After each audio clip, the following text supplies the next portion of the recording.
मुझे कुछ नहीं मालूम अली, सिर्फ तुमसे मोहब्बत करती हूँ और ये बात तुम अच्छी तरह जानते हो, इसके अलावा कुछ नहीं।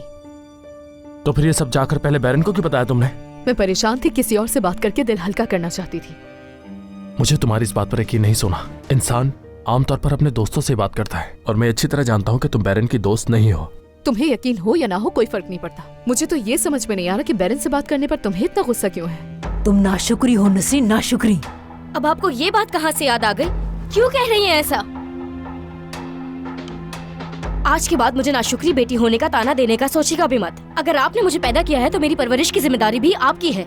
और अगर आप ऐसा नहीं चाहती थी और आपको अपनी जिंदगी इतनी ही प्यारी थी तो उसी वक्त छोड़ देना चाहिए था। और अगर मैं ना होती तो आपकी जिंदगी कैसी होती? बताए ना, क्या फर्क पड़ जाता?